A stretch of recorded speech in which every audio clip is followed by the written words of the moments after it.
Hi, I'm Barb. Hi, I'm Pat. Pat and I have a lot of interesting conversations.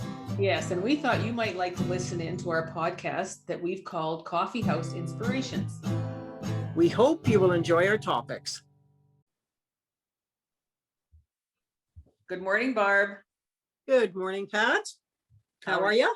Well, I'm fine. I'm looking out the window onto a very green yard with rain coming down. So it's been a lovely, lovely few days of rain. It has, hasn't it?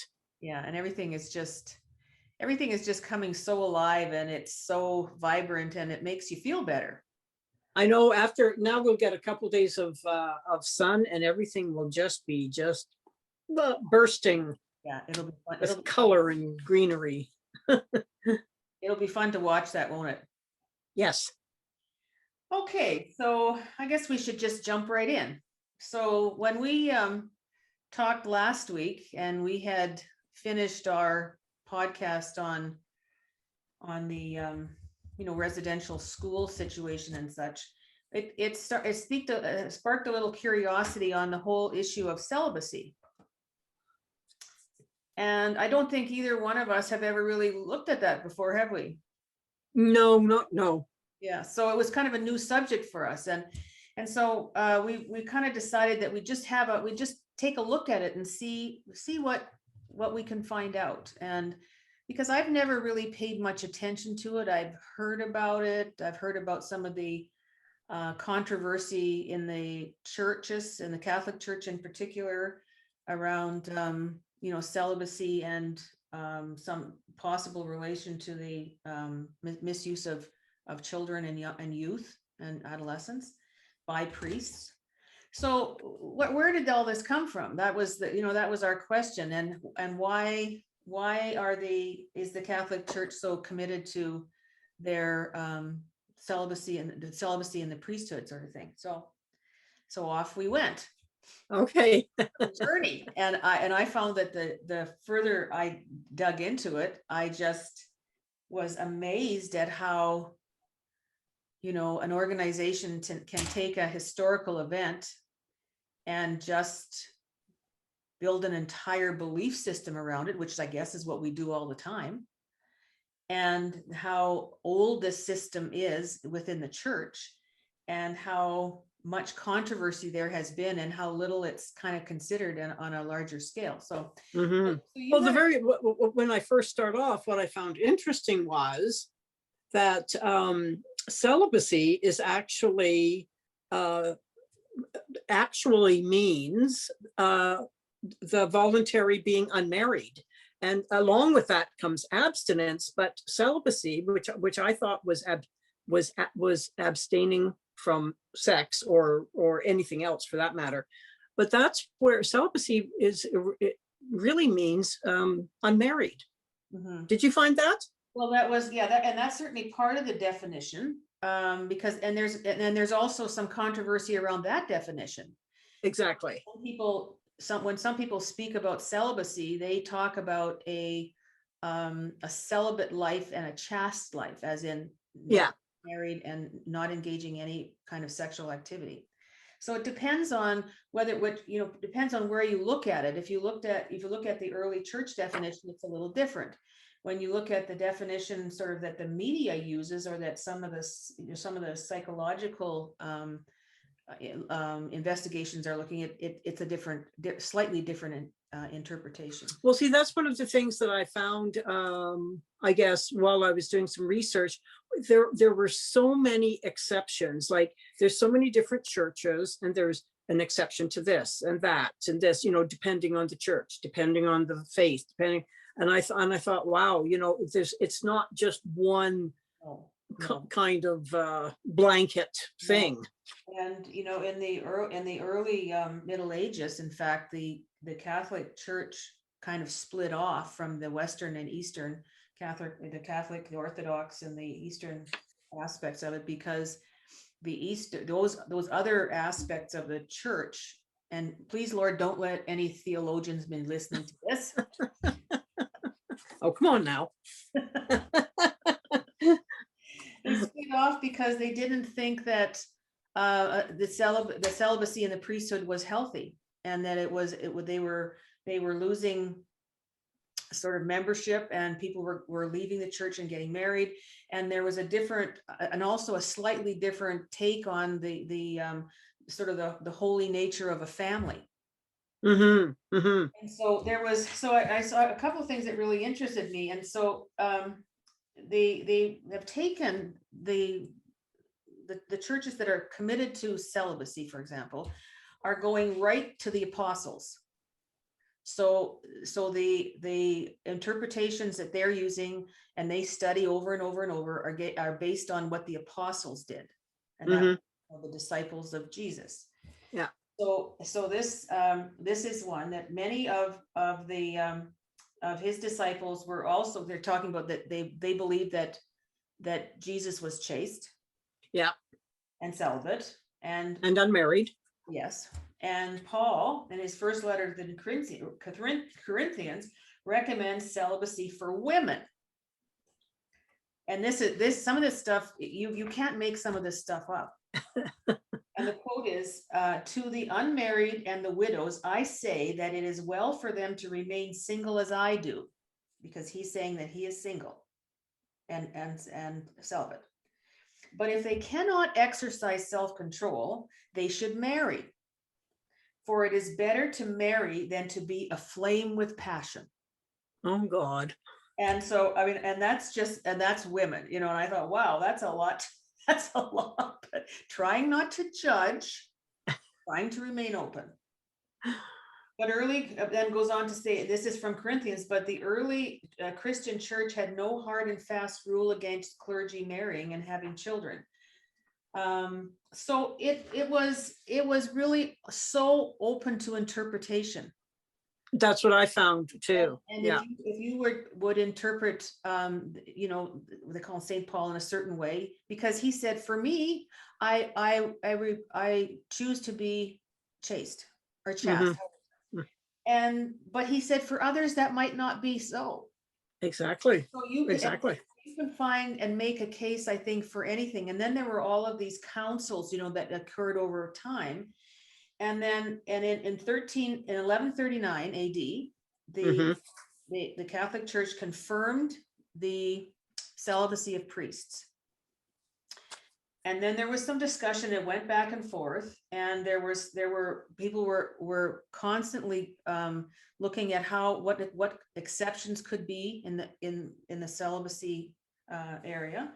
But then in 1563, the Council of Trent reaffirmed the tradition of celibacy, and to this day, the Roman Catholic Church's position is derived from the Council of Trent, which, remember, was in 1563.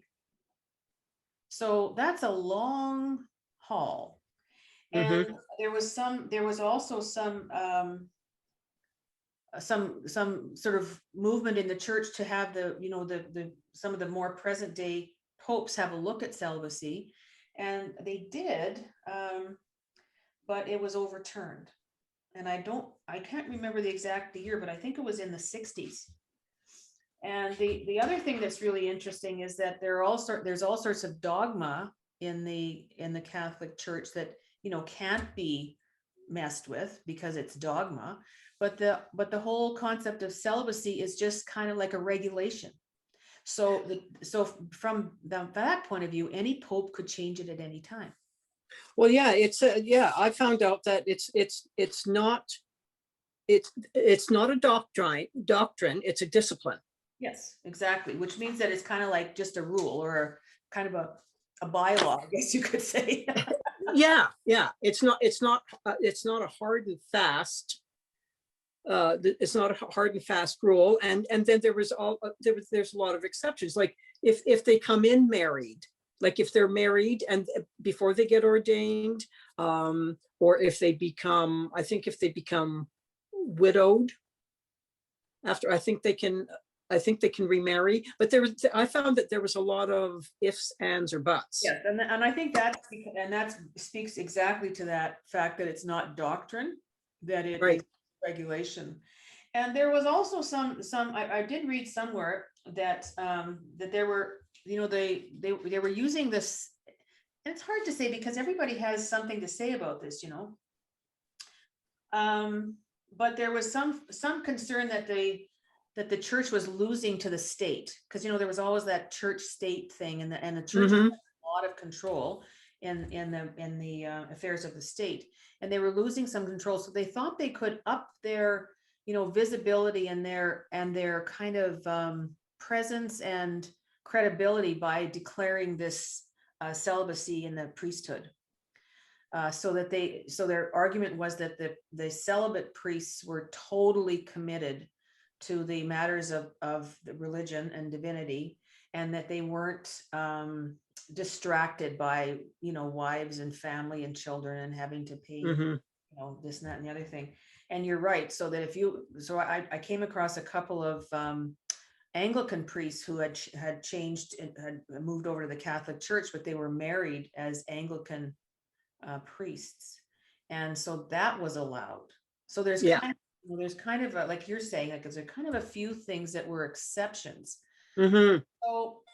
So where it got kind of interesting was when I was looking at some of the Jesuits are very committed to this celibate life, and they have, and please no Jesuits be listening, because I don't know if I went deep enough into this. That would be cool if some Jesuits were listening. Do you see me shaking my head? No. I do see you shaking your head, but I think that would be pretty cool if we had Jesuit listeners. Because they had this the thing they called the calling, and it was kind of a calling and a blessing. So some people felt, some of the Jesuits felt, and I have nothing to stack this up to, that they were called to a celibate life, that it was a special kind of relationship that they would have with Jesus or God or however they delineated those things, and that their life was about building a community around them that could support their celibate lifestyle. So in some ways, the Jesuits, I think, paid, and I don't know whether this crossed a lot of lines, because I could only find this in the Jesuit literature that I came across. So they spent a lot of time building a community, where they would have support, where they could have close relationships, but it was in a celibate context, Hmm. and that they could be in the community as celibate priests, and that they understood that if you're celibate, you have to build something around you that supports your life choice. And how did they do that? That'd be pretty difficult. Well, they would just make sure that they had friends in the community and in their own community, and they also seem to have a specific kind of requirement that they had to discuss it. Like, what does it mean to be celibate? What does it mean to kind of loving deep relationships? How do you feel that? How do you make sure you have people around when you're in trouble, when you're having emotional difficulties? And like so a support system. Yeah, and a support system specifically around the concept and the idea of living a celibate life. That's a good idea. And I think that it's a good idea. And sometimes when you talk to, I don't know if you've had this experience, sometimes when you talk to people that are really committed to something, and they're really deeply involved in a philosophy or a lifestyle or something, they have a deeper understanding and a more, I guess, rounded approach than a lot of people who might come in and out. Hmm. So I think where that fell short, and I really am trying to be very careful here, is that when because the Catholic Church recruits quite young priests, and I don't know what the overall system is, but if they've got somebody in their diocese that they're seeing has some leadership skills or something, or they see they're good material for the priesthood, they can recruit them when they're quite young, before they have had a chance to really understand their own sexuality, to have an experience of what it means to be, you know, to be maybe a younger adult, younger man developing a sexual sort of understanding of the world and a gender identity, because some, you know, lots of kids don't develop that until later in life. And that possibly there will be crises that occur in the church for people who have not had that opportunity. So how young are you how young are we You know, talking? they're talking about, you know, 18 and 19-year-olds. Oh, right at the peak of their sexuality. 20-year-olds, just starting to groom them for the priesthood, you know, so that they're Yeah. starting to really talk about the celibate life, or you know, sort of using a deeper understanding. Didn't always seem to be the case, and I don't know what their training is, and please don't let any trainers be listening. Oh, come on. It'll be cool to have Jesuit priests, trainers listening also. And that some of the sort of the papal understanding at the, you know, at the level of the Pope, Mm-hmm. because they're so committed to the celibacy of the priesthood and just figure it out. You figure it out. That there isn't always enough in place to really work through some of those very difficult situations. And time goes by. So we're declaring this, what was it, 15 something or other. And we're kind of, you know, going along in this is kind of similar old concept of celibacy. And now we're getting into the 60s, Yeah. and 70s, and the 80s. And then we've got this, you know, this entire generation of people who are growing up in a world where gay people are becoming more and more visible. Mm-hmm. And there are a lot of gay men in the Catholic Church, by what I understand from what I've read, but they're still seen as not welcome. And that everything that goes wrong in the church, in some of the articles that I read, and I've got a couple of really interesting ones, that said that if anything bad was happening in the church with, you know, children being abused, or young people in general, they blamed the gay component. And so when you say there was a lot of gay people in the church, are you talking like priests, a lot of gay priests? yes. Okay. Yes. And they've been trying to tell their stories, and they have been, but sometimes if they tell their stories and they out themselves, they're kicked out. Okay.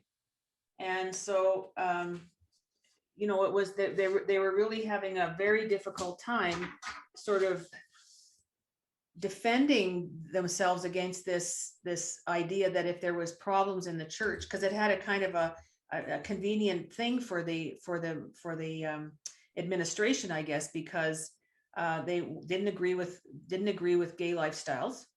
Mm-hmm. And so if things were going wrong, it must be the gays. And so they talk a lot about that kind of these difficult things that are happening in the church as time goes on, you know, as the world is changing and the culture is changing, and the church remains the same, with the same expectations for people, without giving them any sort of opportunity to change and to accept that these changes are big, right? There's some big Mm-hmm. So there was this article, and this came from a newspaper article that I read that had interviewed a number of priests that were both still in the church, and some that had left, and that they're saying that they face so much discrimination in the church because they were being blamed for the things that were going on.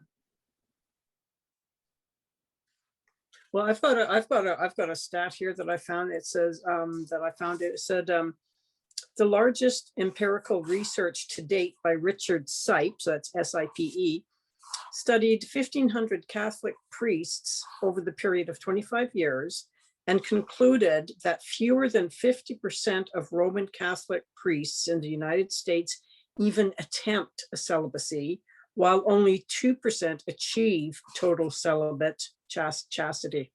Yeah. So less than 50%, fewer than 50% even attempt to be celibate.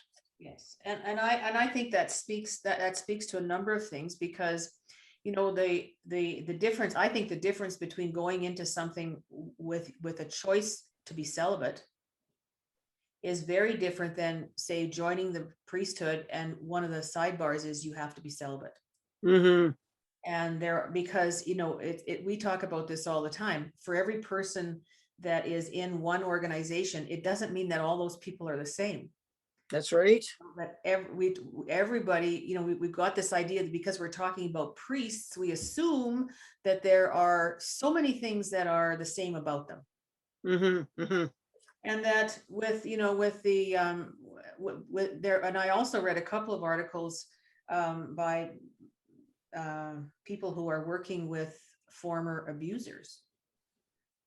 And these are people within the Catholic Church who are, specializing in psychology or something of that nature, psychology. Mm-hmm. And they say that the church is an easy place for pedophiles to hide. Oh, yeah. And so that it has to be acknowledged and it has to be dealt with, but the loosening up has to occur at such a high level that people aren't hopeful about it, because the Pope has to one day decide. Now, this is oversimplified, and I apologize for that too, that the interpretation that they have been using from the apostles, because this is, a little old, mm-hmm. was not 100% represented, because he said, I choose not to, but I don't condemn those who do not. So it's like taking a piece of this, in this reinterpreted and reinterpreted understanding of the apostles seems to me a little bit like short-sighted, maybe. Mm-hmm. And then you look at what happens within the churches, and we talked about this within the residential schools, that there were probably some very committed and caring people in there, but there were a lot that weren't. Yeah. And they were, this is possibly a good example of those that were hiding in the Catholic Church for nefarious reasons. Well, I know Richard Rohr, who is a Franciscan priest, friar, made a quote, and he said, until the Catholic Church disconnects celibacy from ministry, I think we will continue to have ordained men who are unhappy, unhealthy, and a scandal to the body of Christ. Well, and he's a, by my understanding, a pretty wise man. And I think I would tend to, agree with that. We were looking at a little bit beyond this. For example, the Buddhists have a segment of their priests, I guess, that are celibate, but it's by choice. Right. And so in my mind, that's a kind of a key to it, because, we are kind of a like our society are very family oriented for the most part, and lots of people don't have families, but for the most part. And there's a lot of sexual expression in that aspect of family life. And it doesn't mean that everybody has to be the same, but it does speak to choice. Mm-hmm. Because I do think that when you repress a part of a person's nature, yeah, that it causes some trouble. Yeah, no, wouldn't you think that would be the best way to go? I mean, seeing that it's not a doctrine anyways, don't you think that these men coming into the priesthood and stuff, if they had a choice, like if they could make that choice on their own, I think it would make it simpler for them to actually follow through on it if they had a choice, instead of it being expected. Well, I don't even know if it's expected, because I think I think it's out there that this is kind of what we expect, how we expect you to behave. But, just do the best you can, kind of thing. Well, yeah, and if that were the possibility, I think you're right. It would be a little bit, ease things up a little bit. So yes, and I think that the papal commitment to celibacy is very deeply embedded in that tradition, and they believe that they are descendants of the apostles. True. And when they make that declaration, they're doing it with this idea that they carry on some tradition that is sacred. Yeah. And well, yeah, by interpretation, mind you. Yeah. Well, yeah, I think the fact that Jesus never married, and when I found out that is kind of the original meaning of celibacy, and then abstinence, goes along with that. But so I think you're right. I think it goes way back to, the apostles, Jesus and the apostles, and those days. To things that and strike me down, but not today. And from an interpretive point of view, not from a historical point of view, if I could be so bold. Well, see, that's what I found about that. So that's what I found about doing this research. I found it very, kind of all over the place. There's no fast rule to it all. It's, open to interpretation, depending on the church, whether it be, like, for instance, the Protestants early on took exception to celibacy, arguing that it promoted masturbation, homosexuality, and illicit fornication. Martin Luther singled out masturbation as one of the gravest offenses likely to be committed by those who were celibate. He says, nature never lets up, he warned. And it's true. It's nature, right? Yeah. Yes. Well, my Bill has a friend who he's a priest, an ordained priest, and he works in the administration with the canon law. And those were the original, the laws by which the church abides. And he was talking about the canons around divorce and separation, and they bring those old canons into the actual, decisions when somebody applies to the church for a divorce. Mm-hmm. And those the laws around that are within the church, not within the society as a whole. And because the one of the commitments is that the church must never be influenced by what trends are going on. They must stick to the canon. Oh. And so when somebody comes in for something like this, or even an application to remarry, which is another thing that's in the canon law, that they have to go through this whole process within the church, and that group or council that has interpreted and keeps those canon laws alive, they decide. That seems ridiculous. Well, it does seem so, but that's the way the church has held itself together. And there doesn't appear to be a whole lot of movement. It varies between pope and pope. Yeah. Some popes are a little bit more liberal than others, and some more strict and to the kind of the original traditions, and some are trying to make the religion more meaningful to people at the level where they're actually going into the churches. But anyway, it's kind of like you say, it's kind of an open thing, and where you get into the strictnness of it, and the part that seems most immovable is it's in the canon laws that's interpreted by the papacy. But I wanted, before we quit on this one, Barb, there was something that got me yesterday. Like I just came across this at the last minute. So in the Vatican, there is somebody who is called a papal theologian. And his job is to make sure that when the Pope goes out and about, that he doesn't say anything that's not in the canons, that's not in their theological sort of constructs and such. And so he is constantly looking for, for solutions to things that people ask questions about. And this, I can't even pronounce this present one's name. It's Wojciech Girdle or something, Geartech or something like that. But anyway, he's interpreting papal law, and he had some reflections that he was giving out. And he says, well, the first thing he said is that men are more likely to think of God in terms of philosophical definitions and logical syllogisms, a quality valuable for filling a priest's duty to transmit church teaching. So in a sense, he's saying that women don't have that sort of philosophical, logical bend to them. That's one of the things that he was speaking to when asked about women in the church, not in the church, but rather in the priesthood.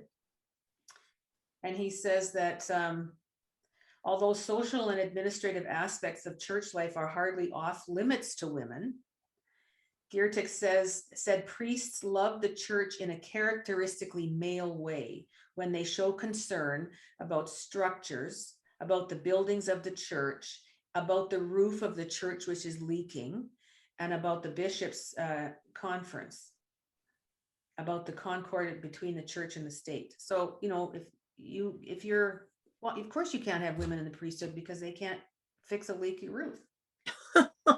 And that's what is really important. And then he says that a Catholic woman might sincerely believe she is called to the priesthood, but said such a subjective belief does not indicate the objective existence of a vocation. Wow. Goodbye to that. Only, no, I was going to say something, but I don't think I will. So I think that it was really an interesting thing to look at, because also, just on a side note, celibacy is practiced in the general population too. And you had asked about that in the beginning.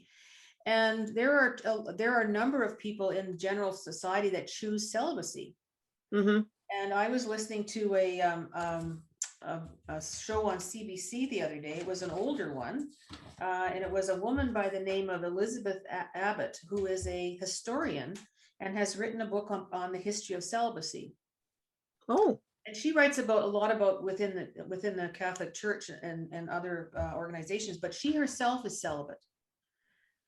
She's a very brilliant person to listen to. It was a 2013 interview from The Current, and I can put that on the information. Now, Pat, do you think that it's easier for women to be celibate than men? Well, I think that this was an interesting discussion, because she said that she had been married, she had a child, and she also had a fairly demanding career, and her choice for celibacy was to allow her to be more focused in her life. Okay. And she said it wouldn't mean that she would never change that decision, but this was really working for her, and she found it much easier to be in the world as a celibate woman. Well, I think that was one of the original reasons why they wanted the priests to be celibate, because I think they just wanted them to be able to focus more on their godly duties and stuff like that. But I don't think it turned out that way. I mean, there's everybody's individual and everybody's different. But that's why I think choice would be a good idea, because I just don't think it's working the way that it is. This particular program also interviewed a young man who was in his late 20s, and he had been a bit of a mess in his teens, and thought and believed that he had a sexual addiction, and that he was promiscuous, and that and he felt like it had really taken over his life. And he was raised in a Christian tradition, and I'm not sure what it was, but he was researching this idea of celibacy, and decided that might be the way out for him, and that he was going to spend his time in a closer kind of relationship with his own religious kind of commitments. And he was now into his 4th year of celibacy, and he said that his life was kind of back on track, and that he felt more contained within himself. And he didn't sound like kind of a nutter. He sounded like just a guy. Yeah. and that he didn't intend that that would be the rest of his life, but he was so so kind of calm and peaceful in the way that he had been able to manage his way out of a kind of an addiction, I guess you could say. Oh, wow, good for him. Yeah. Yeah. So that's what, so again, like he chose that. He wasn't forced into it. He chose that way. It worked for him. Had he been forced into it, may have had a different outcome. Exactly. So, Well, we're running out of time here, Barbie. okay, that went fast. Yes, well, it really is an interesting topic, isn't it? I mean, it's so nuanced in terms of the church and the culture and the society. And when you begin to look at the negative aspects of it, you want to dig in a little deeper and say, how did it get this way? And so that's the little dip that we were trying to take. Anyway, so what have you been watching? Okay, so I've got a recommendation. Okay, I'm so happy. And it might seem weird at first, but because anyways, it's the Last Dance. You know, the documentary on Michael Jordan and basketball. Oh, and so like, okay, I never watched basketball. I'm not a sports fan. I know nothing about it. yeah. But I was looking for something to watch, and I had heard it came out last year, I believe, and I'd heard so many people talk about how good it was, and I thought, well, I'll watch it. It was so interesting. I think there's 10 episodes. And I just really found it very, very interesting. I learned something about basketball, but just the just the rise of Michael Jordan, his teammates, what they called the Last Dance, which was his last game. And so because they knew that it was going to be their last year, because the coach was leaving, and Michael said he wouldn't play for any other coach, they decided that they would let the media in to film the last year. And so it was, anyways, I would highly recommend it. Okay, so it's called The Last Dance. Yes. And it's on Netflix. Yes. Cool. Well, thank you, Barb. That sounds very interesting. It was good to see you. Great to talk to you. And have a good week. Thank you. And you as well. Enjoy the rain, and then the sun, and then the flowers. Bye, Barb. and then life. Bye, Pat.